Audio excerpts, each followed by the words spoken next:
అలాంటప్పుడు ఎదుట మనిషిని, ఇంటి యజమానురాల్ని మర్యాదగా పలకరించాల్సిన బాధ్యత ఉంది కాబట్టి. అనరా అను, బాగాను. అది గతి లేక మీ ఇంట్లో ఉందని ఈ రకంగా గుర్తు చేస్తున్నావు అన్నమాట. చాలా సంతోషంరా. తీరుబడిగా కూర్చుని గోరింటాకు సింగారించుకుంటున్నావా? ఎక్కడ పనులు అక్కడే వదిలేసి ఏంటి చండాలం? లేదొదినా, వంటింట్లో పనులన్నీ అయిపోయాయి, అందుకే వచ్చి గోరింటాకు పెట్టించుకుంటున్నాను. ఓహో, మధ్యాహ్నం పూట మాకేదో ఇంత పిండాకుడు పడేశావు, అంతటితో బాధ్యత తీరిపోయిందా? మా మొహాన కాఫీ నీళ్ళు కొట్టేదుందా లేదా? వద్దురా, నాకు ఎలాంటి పదవులు వద్దు. నీ వెనకుండి నేను నడిపిస్తాను. నాకు అలా ఇష్టం లేదు. రాజీ తర్వాత నువ్వే ఆ ట్రస్ట్కి బాధ్యత. చంద్ర, నువ్వు ఇంకేం చెప్పద్దు.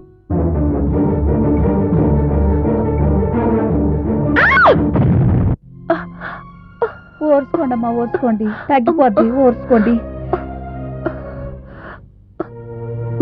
మెల్లిగా. అమ్మా, ఓర్చుకోండి అమ్మగారు, ఓర్చుకోండి. ఈ నొప్పి కన్నా మనసుకు పుట్టిన నొప్పి ఎక్కువగా ఉంది సీతాలు. రా కాశ్మీర్గా, ఇలా చేయడానికి దానికి చేతులు ఎలా వచ్చాయో? అయినా మీరు చూసుకోవాలి కదమ్మా. ఎప్పుడు వంటగదిలోకి రాని మనిషి వచ్చిందంటే ఏదో ప్రమాదం జరుగుతుందని.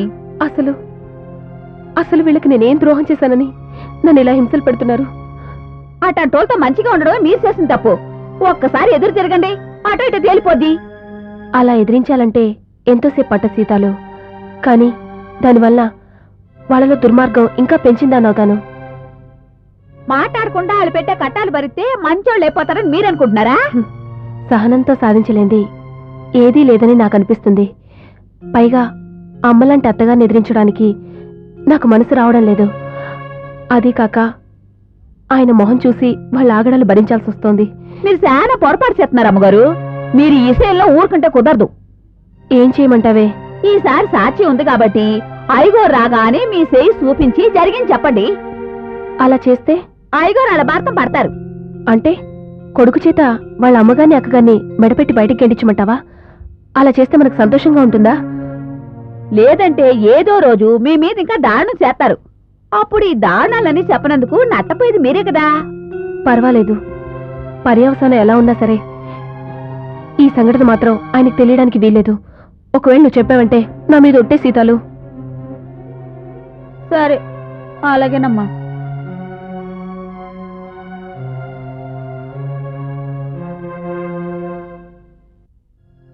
సందీప్, ఇందాక నుంచి చూస్తున్నాను, ఏంటలా డల్గా ఉన్నావు?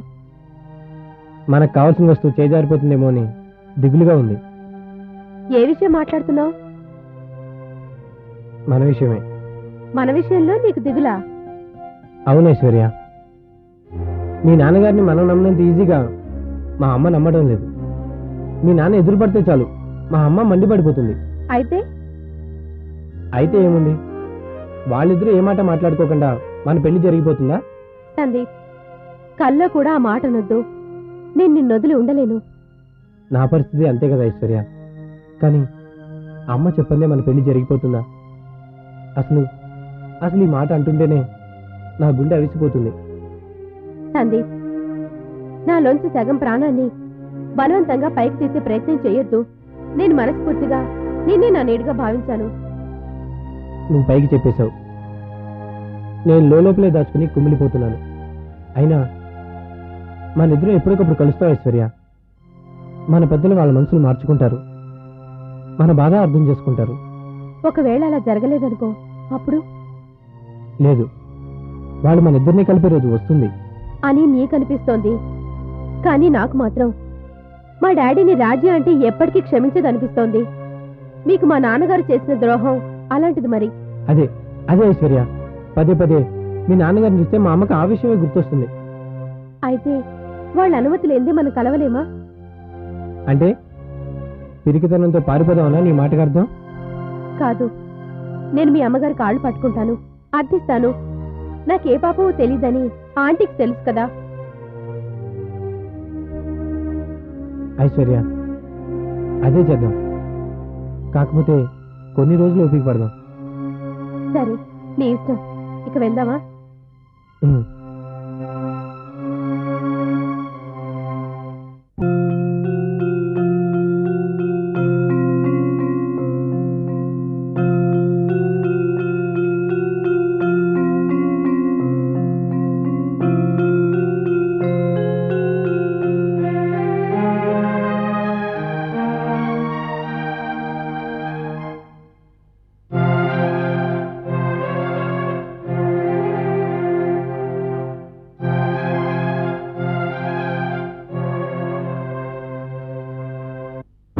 అంజలి అంజలి అంజలి మీరా? ఎంతసేపైంది మీరు వచ్చి? పదండి భోంచెదురు గాని. నా భోజనం సంగతి సరే, ముందు ఈ సంగతి చెప్పు. నీ చెయ్యేలా కాలింది? అది అది ఒంటింట్లో అనుకోకుండా పొయ్యి మీద ఉన్న గిన్నెను పట్టుకున్నాను, కాలింది. అంజలి, నా కళ్ళలోకి సూటుగా చూసి చెప్పు. నువ్వు చెప్తుంది అబద్ధం కదా? కాదండి, నిజం. ఏమో, నాకైతే నమ్మకం లేదు. అయినా ఇంతలా కాలిపోయిందేమిటి? పద డాక్టర్ దగ్గరికి వెళ్దాం. ఎందుకండి? సీతాలు వెన్నపూస రాసిందిగా, తగ్గిపోతుందిలేండి. నీ మొహం, ఆ చిట్కా వైద్యాలు పక్కన పెట్టు. అబ్బా పర్వాలేదని చెప్పానుగా. నీకు నీరసంగా ఉంటే డాక్టర్ని ఇక్కడికి పిలిపిస్తాను. ఏంటండి మీరు? ఆడవాళ్ళన్నాక వంట పని చేసుకోరా? అప్పుడప్పుడు చేతులు కాలవా? ఇంత చిన్న విషయానికి అంతలా హైరాణ పడిపోతారెందుకు? తగ్గిపోతుందిలేండి. ఏమో, నాకైతే మాత్రం చాలా బాధగా ఉంది. ఈ మంట నువ్వు ఎలా భరిస్తున్నావు ఏమిటో. ఉండు, ఆయింట్మెంట్ రాస్తాను. మీరలా కూర్చోండి, ఈ బాధ దానంతట అదే తగ్గిపోతుంది. అదెలా? మీరు పక్కనుంటే బాధలు కష్టాలు అన్నీ వాటంతట అవే ఎగిరిపోతాయి. ఏమండి, చెప్పంజలి. మీతో ఓ ముఖ్యమైన విషయం చెప్పాలి. నాకు తెలుసు అంజలి, నువ్వేం చెప్పాలనుకుంటున్నావు. ఒక్కోసారి కొన్ని కావాలనుకున్నప్పుడు కొన్ని భరించక తప్పదు.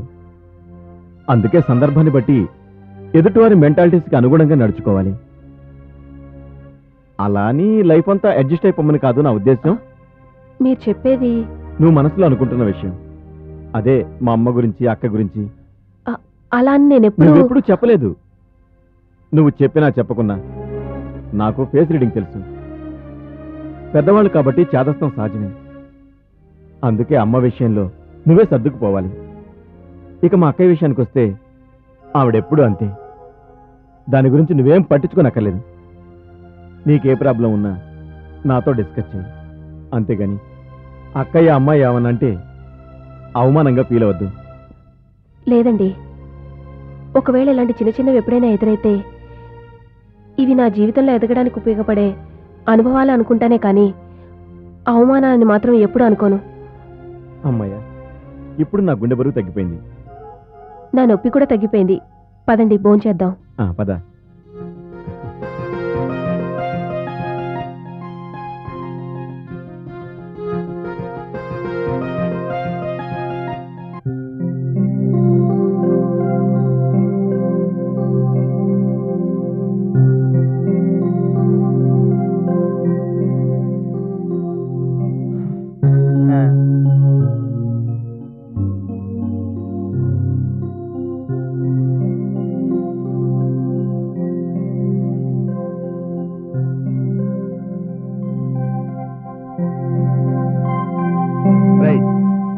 ఫోన్ నీ గదిలోకి తీసుకెళ్లి మాట్లాడుకో.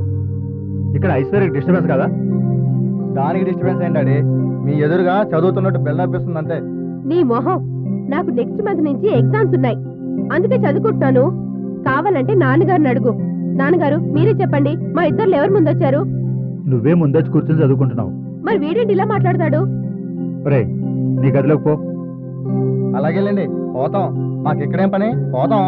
ఎక్కడైనా పోతానంటున్నావు? ఈ ఇంట్లో నుంచి. అంత కష్టం నీకేం వచ్చి పడిందిరా? నన్ను మీరు బాగా చూసుకోవట్లేదు. దీన్ని మాత్రం గారాభంగా నెత్తికెక్కించుకుంటున్నారు. మీ వాళ్ళు చూసుకునే ఇది నా మాట అస్సలు లెక్క చేయట్లేదు. పోరా టిప్పకాయ్, అక్కడికి ఏదో నువ్వు పెద్ద పెదరాయుడివి, ఇక్కడ అందరూ నీ మాట వినాలి. తప్పు కదే, అలా అనొచ్చా? సర్లే, నన్ను ఇక చదువుకొనిస్తారా?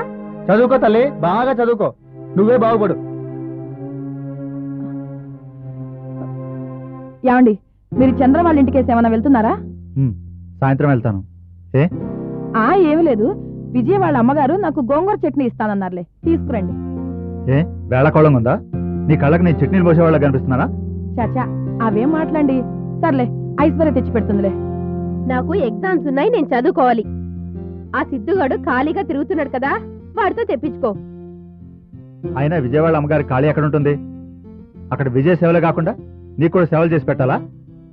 నేనేం అడగలేదు, ఆవిడే ఇస్తానని చెప్పింది. అయినా తీసుకోవడంలో తప్పే ఉంది. తీసుకుని ఊరుకోవటం ఎప్పుడూ తప్పే. అలా కాకుండా ఇచ్చిపుచ్చుకుంటే కాస్త మర్యాదగా ఉంటుంది. నేనేం ఇవ్వగలను? అదిగో అందుకే విజయ్ డెలివరీ అయ్యేంత వరకు వేరే ఇంట్లో ఉంచాను. అరే, ప్రెగ్నెంట్ లేడీ, పాపం ఆ అమ్మాయికి ఏమైనా చేసి పట్టుకెళ్దామన్నా జ్ఞానం కూడా లేదు నీకు. అబ్బా మళ్ళీ ఇదో సేవా? అయినా వెళ్తున్నప్పుడల్లా ఏ పల్లో పూలో పట్టుకెళ్తూనే ఉన్నాగా. ఇదిగో విజయం చూడటం ఓ బరువుగా ఎప్పుడు అనుకో, బాధ్యత మాత్రం అనుకో. ఇప్పటికన్నీ పద్ధతులు మార్చుకో. రోజు రోజుకి మా నాన్నగారిలో మంచితనం పెరిగిపోతుంది. మా నాన్నగారు ఎప్పటికీ ఇలాగే మంచిగా ఉండాలి.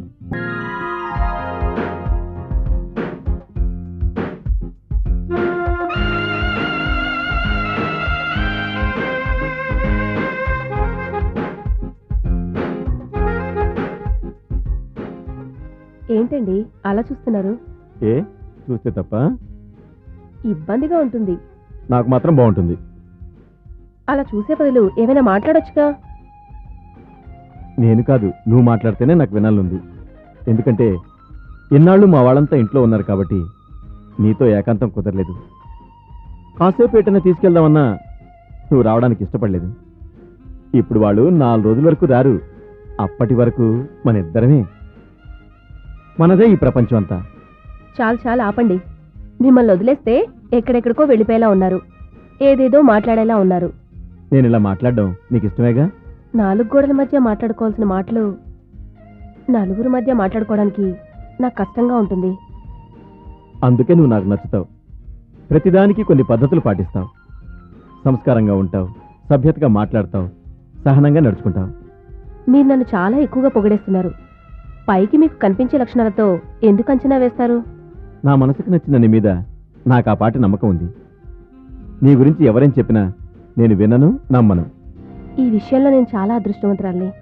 మిమ్మల్ని చూసినప్పుడల్లా నాకెంతో గర్వంగా ఉంటుంది. ఓ ఉన్నతాధికారికి భార్యని కాగలిగాను. ఓ ఉన్నతమైన వ్యక్తికి సగభాగాన్ని కాగలిగాను. ఒక్కోసారి అనిపిస్తుంది ఇది కళ నిజమా అని. దయచేసి ఇది కళ అని మాత్రం అనొద్దు. కరిగిపోతుందని భయపెట్టద్దు ప్లీజ్. నాకు నా మీద చాలా నమ్మకం. నన్ను నమ్ముకున్న వాళ్ళకి, నేను నమ్మిన వాళ్ళకి ద్రోహం చేసే బుద్ధి ఎప్పటికీ రాదు, ఉండదు. నా కోసం నువ్వు, నీ కోసం నేను. మన జీవితం సాఫీగా జరిగిపోతే పర్వాలేదు. మా అమ్మలాంటి వాళ్ళ వల్ల ఒడిదుడుకులు వస్తే వాటిని సర్దుకొని నీ చెయ్యి పట్టుకుని ముందుకు నడుస్తాను. ఇది నిజం. అవునంజలి. ఈ క్షణం చాలు నాకు, ఈ మాట చాలు నాకు. ఓ జీవితానికి సరిపడా ఆనందాన్ని సంపాదించుకోగలిగాను.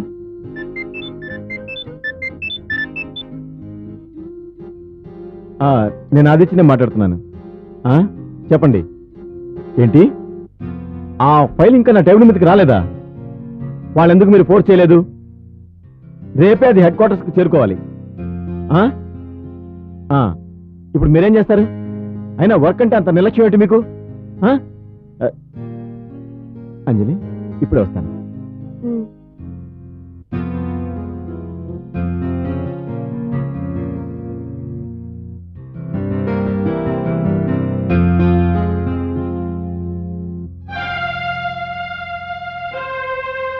హలో అంజలి.